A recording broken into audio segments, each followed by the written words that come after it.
L'Évangile est historique. L'Évangile est vrai. Dieu, Fils, homme, a réellement existé.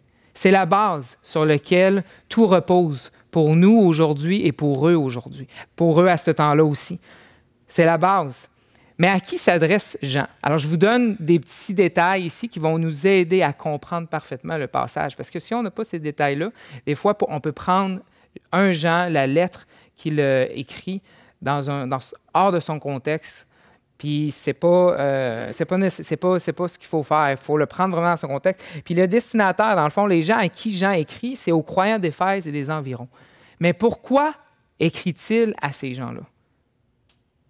Jean écrit à ces gens-là parce qu'ils ont vécu dans les ténèbres. Ils ont vécu dans les ténèbres parce qu'il y avait des faux prophètes au milieu d'eux. Des loups qui étaient au milieu d'eux, qui sont venus pour les dévorer, qui sont venus pour enseigner autre chose que la vérité. Alors ces gens-là, maintenant, se querellent, ne s'aiment plus, ne vivent plus pour l'Évangile, n'aiment plus leur prochain, comme Dieu leur demande, et n'obéissent plus au commandement de Dieu. Alors ces gens-là, qui ont vécu dans les ténèbres pour un instant, Jean, qu'est-ce qu'il veut? Il les exhorte, il les ramène à la lumière. Qu'est-ce qu'il veut faire? Il veut les ramener à la lumière. Alors, c'est la même chose pour nous un matin. Peut-être qu'on vit dans les ténèbres, peut-être qu'on a péché, peut-être qu'on pêche en ce moment même, peut-être qu'on est loin du Seigneur. Mais ce que Jean est en train de dire à ces croyants-là, c'est que vous êtes sauvés. Vous avez connu le véritable. Vous avez connu la vérité. Vous avez vu la lumière habite en vous. Maintenant, marchez dans la lumière. Maintenant, obéissez à ses commandements. Maintenant, gardez la parole dans vos cœurs. Vivez pour Jésus-Christ, le vrai et le véritable. Celui qui est venu et dit, j'ai été témoin. Puis je n'ai pas été le seul témoin, mais tous les apôtres, les 12, nous avons vu Jésus-Christ, le Messie, le Fils de Dieu, venir sur terre. Et nous l'avons vu mourir et ressusciter. Et nous l'avons vu enlever en même temps. Alors, il dit, croyez à la bonne nouvelle, croyez à ce que je vous dis. Et le thème, dans le fond, un des buts, les buts, c'est de permettre aux croyants d'Éphèse et aux autres d'Église d'être en communion ensemble. La communion, ensemble et avec le Père et avec le Fils Jésus-Christ. La communion, c'est le thème de l'épître de Jean. La communion. Qu'est-ce que la communion? C'est quoi la communion? Pour nous aujourd'hui, qu'est-ce que ça veut dire? On ne parle pas souvent de communion, n'est-ce pas? On prend la communion quand on est à l'Église catholique, mais ce n'est pas ça que Jean veut dire. Ce n'est pas de ça que Jean parle. Il y a 2 aspects à la communion. C'est là qui est intéressant.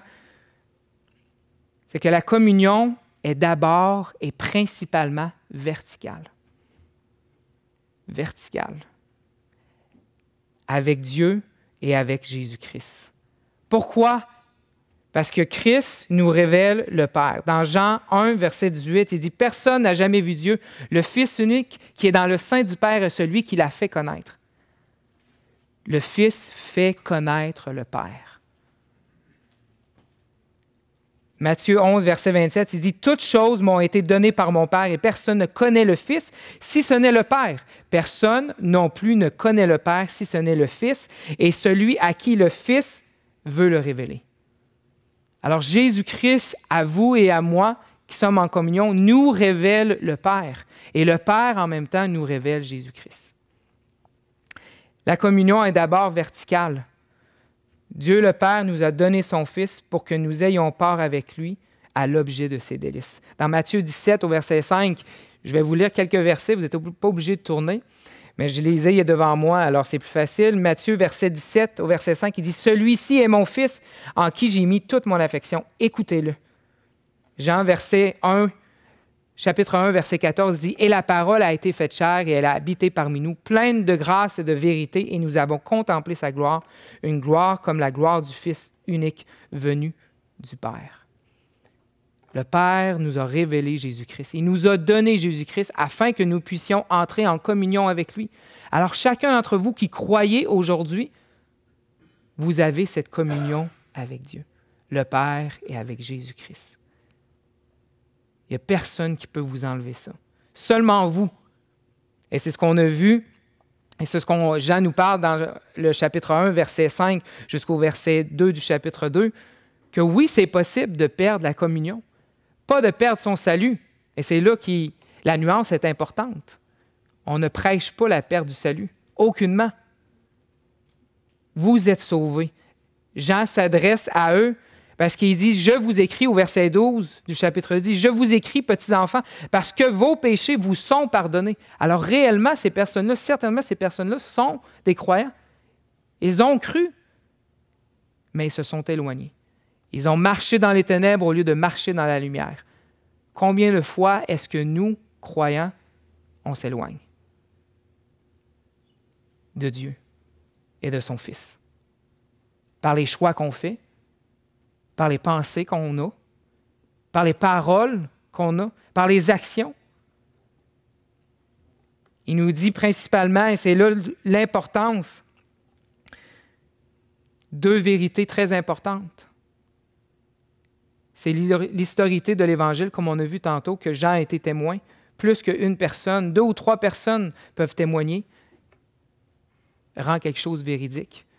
Alors 12 personnes ont vu Jésus-Christ. Alors véritablement, Christ est historique. Il a vécu, il a marché sur cette terre, sur la même terre que nous marchons aujourd'hui. Mais deuxièmement, la deuxième vérité qui est très importante, c'est que Dieu est lumière. Sur ces deux vérités, on doit conduire notre vie.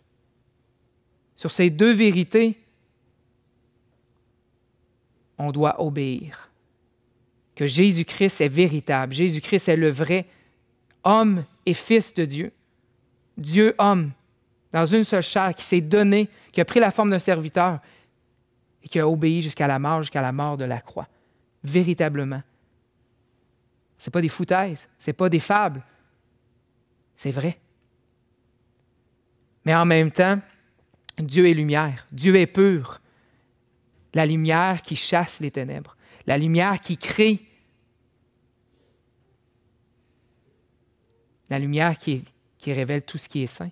Dieu est lumière. Alors ces deux vérités doivent nous conduire à agir, doivent nous conduire dans notre communion. La communion, comme je vous disais tantôt, est verticale, mais elle est aussi horizontale. Et c'est là la beauté de la communion. Ce n'est pas seulement le chrétien individuel, personnel avec Dieu, mais c'est aussi le croyant avec les autres croyants. Ensemble, d'un commun accord, en communion pour Jésus-Christ, pour son œuvre, pour sa passion, pour l'Évangile, ensemble pour célébrer sa gloire. Unis. C'est ça la communion. Une communauté de pensée, d'affection avec un même cœur pour les mêmes objets. Un cœur pour l'Évangile, un cœur pour Jésus-Christ, un cœur pour le Québec, un cœur pour Charlesbourg, n'est-ce pas? La communauté, la communion horizontale. On jouit ensemble de la même personne, de la même œuvre, d'un même amour.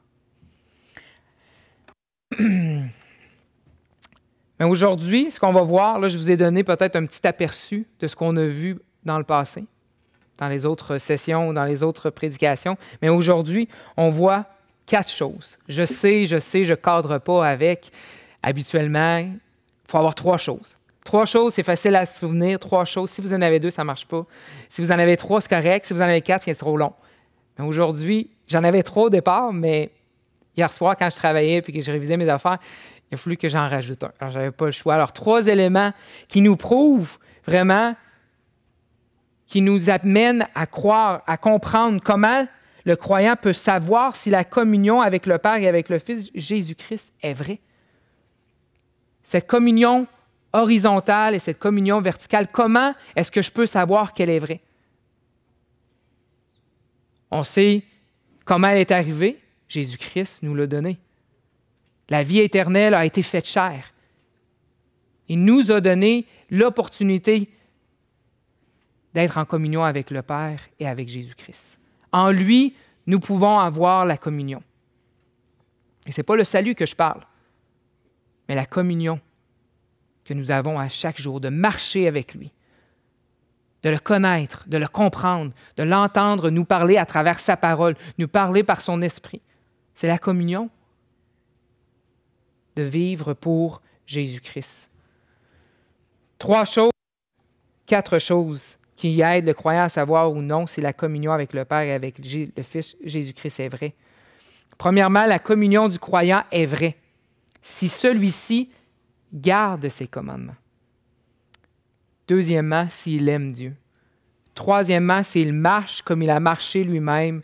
Et s'il, quatrièmement, aime son frère et sa sœur.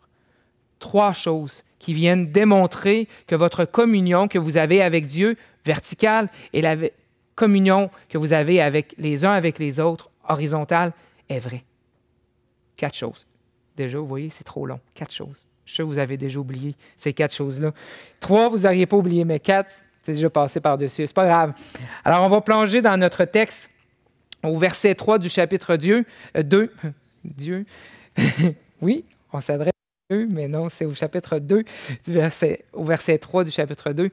Il dit, « Si nous gardons ces commandements, par là, nous savons que nous l'avons connu. » J'appelle votre attention sur « Nous savons que nous l'avons connu. » Nous savons, présent, que nous l'avons connu, passé.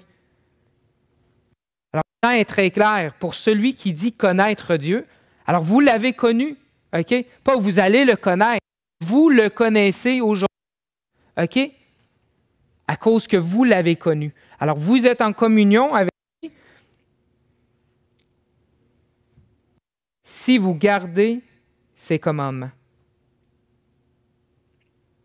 La connaissance de Dieu n'est pas sans effet. Vous avez connu Dieu. Cette connaissance vous amène à faire quelque chose. Elle vous amène, ici, Jean nous dit, à obéir à ses commandements, à les garder pour vous, à les chérir, à les prendre en considération quand vous avez une décision à prendre. Est-ce que j'observe les commandements de Dieu? Est-ce que j'obéis à ses commandements? Parce que je veux être en communion avec Dieu. Je veux qu'il me parle et je veux lui parler. Je veux prier et je veux entendre sa voix. Je veux lire sa parole et l'entendre me parler. Alors, est-ce que je suis en communion avec Dieu? Si oui, je garde ses commandements. La vraie connaissance précède l'obéissance, pas le contraire. Ce n'est pas l'obéissance qui amène à la connaissance ou à la communion, mais c'est de votre communion, du fait que vous l'avez connu, maintenant, vous obéissez à ses commandements. Je dis ses commandements, et Jean nous dit ses commandements, mais nous allons voir qu'au fur et à mesure on avance dans le texte, que ces commandements se peaufinent en un seul commandement. Et c'est là la beauté de Jean. Jean revisite les thèmes. Jean nous donne quelque chose, il dit, tiens, prends ça. Puis là, c'est dur à mâcher, c'est gros, mais Jean va revisiter les thèmes et il va les définir, et il va les retravailler, et il va les approfondir. Et c'est ce qu'il est en train de faire. Et c'est ce que j'essaie de faire ici ce matin. Peaufiner vraiment à savoir, est-ce que aujourd'hui ma communion avec Dieu et avec mes frères et sœurs est vraie? Si oui, j'obéis à ses commandements. 14, verset 19, verset 21, il dit « Encore un peu de temps et le monde ne me verra plus, mais vous me verrez car je vis et vous vivrez aussi. En ce jour-là, vous connaîtrez que je suis en mon Père, que vous êtes en moi et que je suis en vous. Celui qui a mes commandements et qui les garde, c'est celui qui m'aime. Et celui qui m'aime sera aimé de mon Père, je l'aimerai et je me ferai connaître à lui. » Je me ferai connaître à lui, à celui qui garde mes commandements. Alors ça continue, vous voyez, l'obéissance, la connaissance précède l'obéissance, mais l'obéissance, quand on obéit, qu'est-ce qui nous amène à faire ou à avoir? C'est encore plus de connaissance. Parce qu'on est un avec Dieu et avec Jésus-Christ. Vous êtes une seule chair. Ceux et celles qui sont mariés, vous savez ce que ça veut dire, être une seule chair. Mais c'est la même chose. Nous sommes une seule chair avec Christ. Christ vit en nous et nous vivons en lui. Et Christ nous révèle le Père et le Père nous révèle Christ. N'est-ce pas là merveilleux? Mais je vous entends dire, je suis sûr et certain, parce que c'est la question que je me suis posée moi aussi. Alors, faut-il absolument garder tous ces commandements pour être en communion? Alors, Jean nous dit qu'on doit garder ces commandements, nous qui l'avons connu et que nous savons, alors nous avons une certitude que nous l'avons connu. Est-ce qu'on doit obéir à tous ces commandements? C'est 613 ou 631 commandements qui ont été rajoutés aux 10 commandements de la loi que Dieu a donnée à Moïse. Est-ce qu'on doit obéir tous ces commandements-là? J'aime surtout la phrase de Jean Calvin, il dit « Jean n'entend pas des gens qui l'accomplissent totalement la loi, lesquels exemples ne se trouvent nulle part au monde, mais ceux qui, selon la capacité de leur infirmité humaine, tâchent de former leur vie en l'obéissance de Dieu. » Dans vos infirmités, dans votre péché, dans le fait que oui, vous allez marcher dans les ténèbres, oui, vous allez vous éloigner, oui, la communion ne sera pas ce qu'elle doit être avec Dieu, mais que chaque croyant qui veut une communion sincère avec Dieu s'exerce, tâche de former leur vie en l'obéissance de Dieu. Que votre vie tourne autour de cette obéissance pour Dieu. La piété et la sainteté de vie discernent la vraie foi avec la connaissance de Dieu morte et feinte. La manière que vous vivez démontre ce que vous croyez, n'est-ce pas? Et en qui vous avez cru. Et en qui vous croyez, parce que de plus en plus, nous avons la connaissance de Dieu.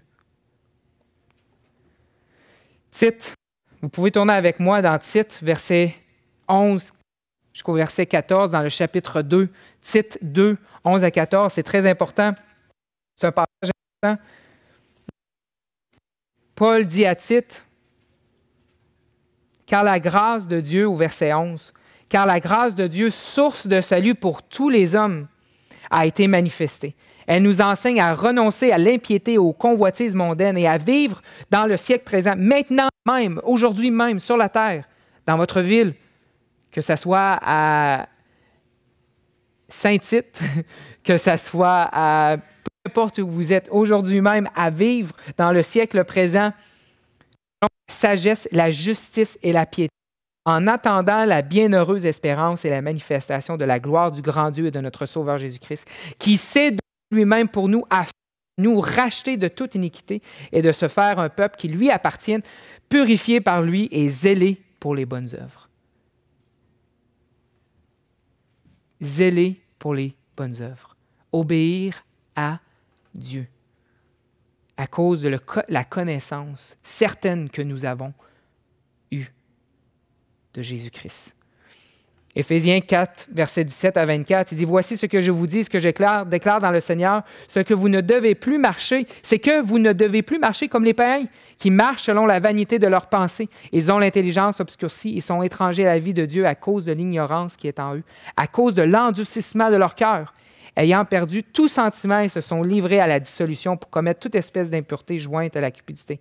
Mais vous, c'est à nous qui s'adresse, et à eux, il dit « Mais vous, ce n'est pas ainsi que vous avez appris Christ, si au moins vous l'avez entendu, et si conformément à la vérité qui est en Jésus, c'est en lui que vous avez été instruits, à vous dépouiller, eu égard à votre passé, du vieil homme qui se corrompt par les convoitises trompeuses, à être renouvelé dans l'esprit de votre intelligence et à revêtir l'homme nouveau créé selon Dieu dans une justice et une sainteté qui produit la vérité. »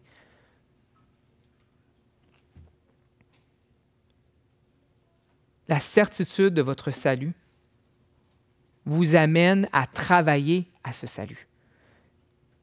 Il dit, je vous dis de faire ça.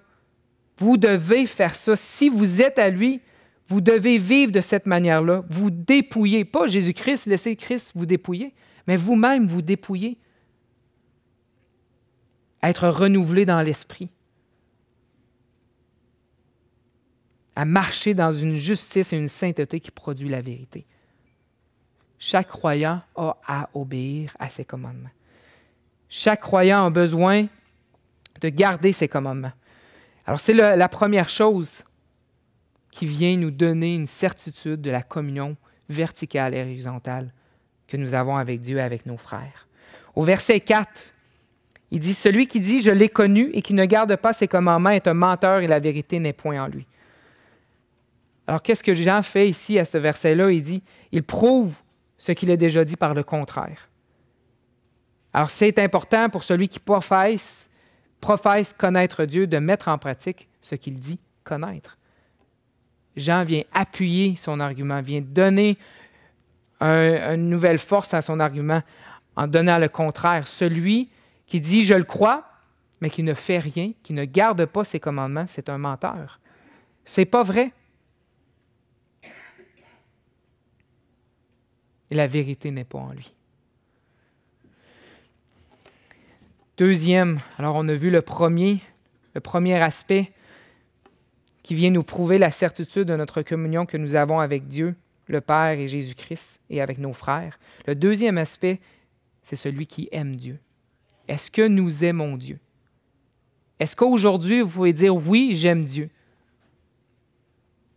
J'espère que chaque personne ici ce matin peut dire cela. Oui, j'aime Dieu. Parce que c'est une des choses les plus faciles à faire, n'est-ce pas? On a juste à le dire. Mais Jean nous dit que ce n'est pas juste ça. Il faut aussi le faire. Il faut aussi le mettre en pratique. Alors au verset 5, il dit « Mais celui qui garde sa parole, l'amour de Dieu est véritablement parfait en lui. Par là, nous savons que nous sommes en lui. » L'amour de Dieu est véritablement parfait en lui. Plusieurs manières de voir ça. L'amour que Dieu a pour nous est parfait en nous quand nous gardons sa parole. Ça peut être une option. Ça peut être possible. Que l'amour de Dieu, que Dieu nous a donné, que Dieu a en nous, va se parfaire avec les années au fur et à mesure qu'on grandit. Mais ce n'est pas tout à fait ce que Jean essaie de nous dire. C'est que l'amour que nous avons en Dieu, envers Dieu, est parfaite quand nous gardons sa parole. Nous aimons véritablement Dieu quand nous gardons sa parole. L'amour est parfaite. Elle n'a pas besoin d'être perfectionnée ou améliorée, mais l'amour que vous avez avec Dieu est parfaite quand vous obéissez, quand vous gardez sa parole. C'est une manière que Jean devient plus clair en déclarant quelle est la vraie observation de la loi, à savoir aimer Dieu. La loi, ce n'est pas les 613 et quelques commandements à observer. C'est aimer Dieu. C'est ce que Jean nous dit. Dieu requiert de nous que nous l'aimons. C'est comme ça que Jean résume toute la loi. L'amour de Dieu, si nous gardons ses commandements, si nous gardons sa parole, l'amour de Dieu est parfait en nous.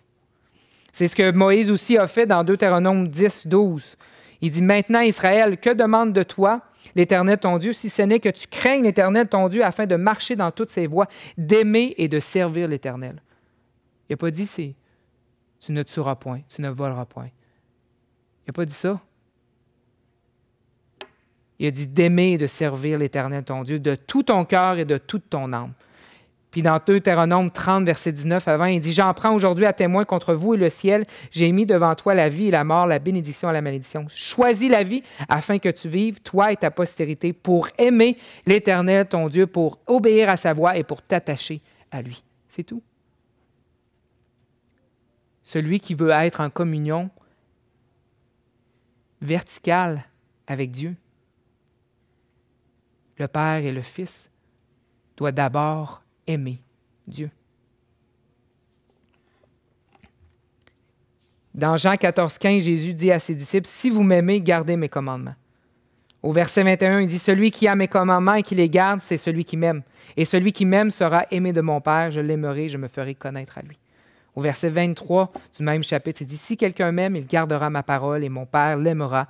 Nous viendrons à lui et nous ferons notre demeure chez lui. » au chapitre 15, au verset 10, il dit « Si vous gardez mes commandements, vous demeurez dans mon amour, de même que j'ai gardé les commandements de mon Père et je demeure dans son amour. » Si vous gardez ses commandements, vous allez aimer Dieu. Et si vous aimez Dieu, vous allez garder ses commandements. Encore une fois, il y a un petit bémol.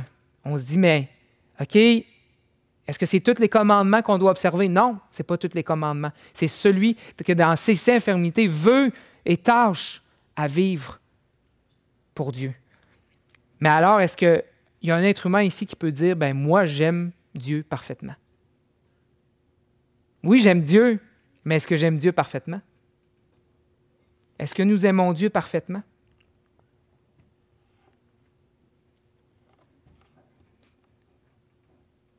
Calvin, encore une fois, il dit que chacun aspire à cette perfection, à aimer Dieu, selon la mesure de la grâce qu'il ou elle aura reçue.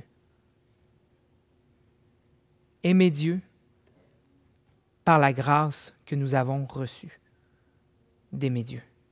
L'amour que nous portons à Dieu démontre la communion sincère et parfaite avec le Père et avec son Fils Jésus-Christ, car il dit par là, nous savons que nous sommes en lui. Par là, nous savons que nous sommes en lui.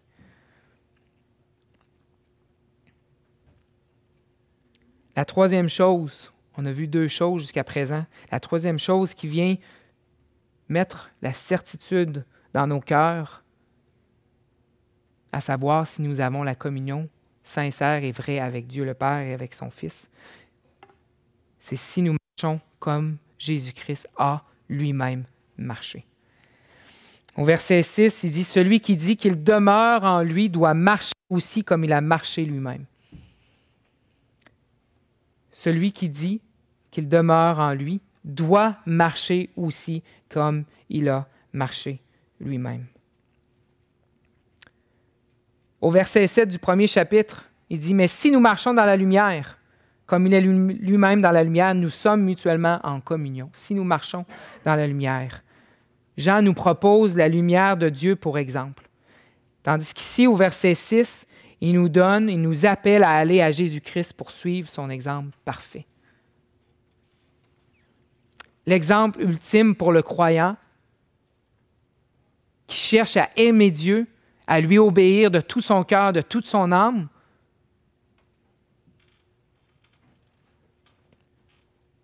c'est de marcher comme il a marché. Jésus-Christ est l'exemple ultime. Jésus-Christ est le meilleur exemple. Celui qui demeure en lui doit marcher comme il a marché lui-même. Alors, quand on est en communion, qu'est-ce qu'on fait? On est dans sa vie. Il vit en nous, nous vivons en lui. Alors, on marche comme il a lui-même marché. Au verset 15 du chapitre 13 dans Jean, il dit « Car je vous ai donné un exemple afin que vous fassiez comme je vous ai fait. » Jésus-Christ qui parle à ses disciples. « Car je vous ai donné un exemple afin que vous fassiez comme je vous ai fait. » Dans 1 Pierre 2, verset 21, il dit « Et c'est à cela que vous avez été appelés, parce que Christ nous a aussi souffert pour vous, vous laissant un exemple afin que vous suiviez ses traces. » L'exemple de Jésus-Christ, le modèle à suivre. Vous voyez que ça se clarifie de plus en plus. Je ne sais pas si vous êtes d'accord avec moi, peut-être que je n'ai pas bien partagé, mais de plus en plus, Jean essaie de clarifier son message. Il dit que celui qui garde, celui qui a connu va garder ses commandements. Celui qui a connu Dieu va garder ses commandements. Maintenant, après ça, il parle de sa parole. Il dit d'aimer Dieu, que l'amour de Dieu que nous avons envers lui est parfait quand nous gardons sa parole. Alors, aimer Dieu, garder ses commandements, aimer Dieu, marcher comme lui a marché. L'exemple ultime. Afin de suivre ses traces. Si on dit demeurer en lui, mais nous devons aussi marcher comme lui. Ce qu'on a vu jusqu'à présent, c'était par rapport à la communion verticale. Jean ne laisse pas de côté la communion horizontale. Il mentionne jusqu'à présent aucun homme ou aucune femme. Mais l'amour de Dieu, l'amour que nous avons pour Dieu, de cet amour découle l'amour fraternel. Au verset 7, il dit « Bien-aimés, ce n'est pas un commandement nouveau que je vous écris, mais un commandement ancien que vous avez eu dès le commencement. Ce commandement ancien, c'est la parole que vous avez entendue. » La quatrième chose qui nous aide à savoir, à certifier la communion que nous avons avec Dieu et avec les autres, c'est si nous aimons nos frères et nos sœurs.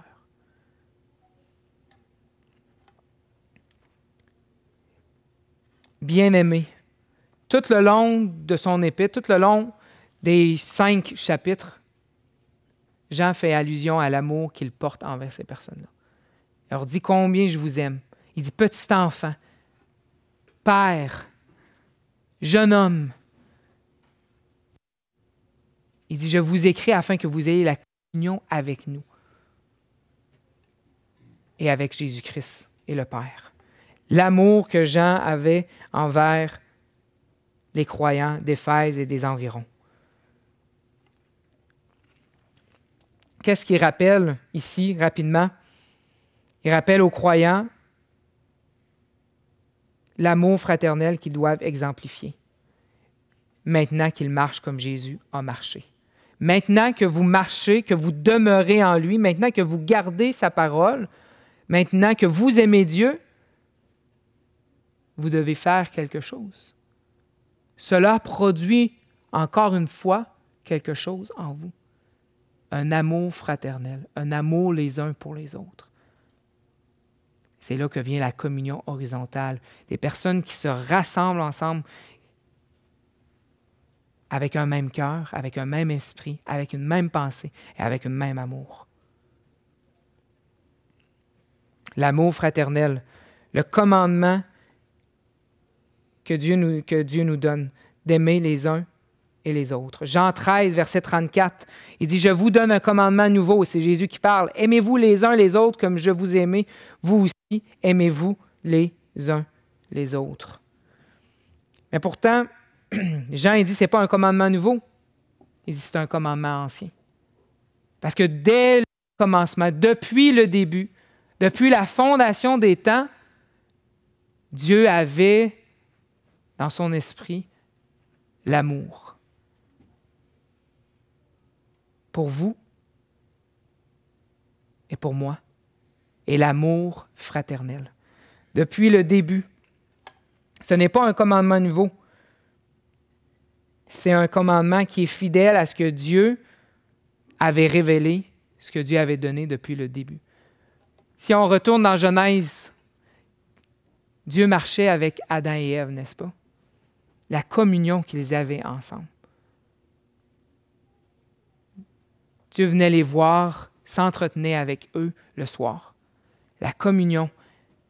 Mais alors, le péché est rentré dans le monde et a brisé cette communion, n'est-ce pas?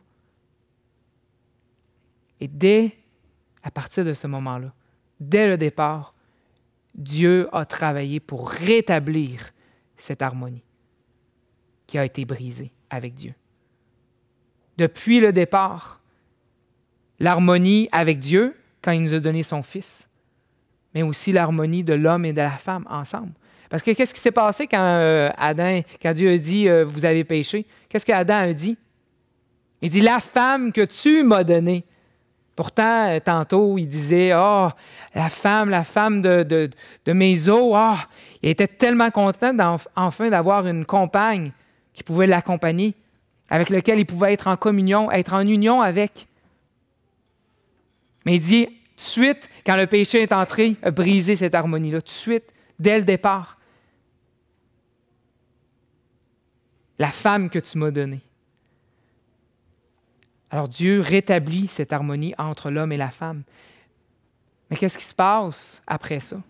Qu'est-ce qui se passe entre les frères, Caïn et Abel? Tout de suite, ça ne prend pas 100 ans, ça ne prend pas de 1000 ans. Caïn, il tue son frère.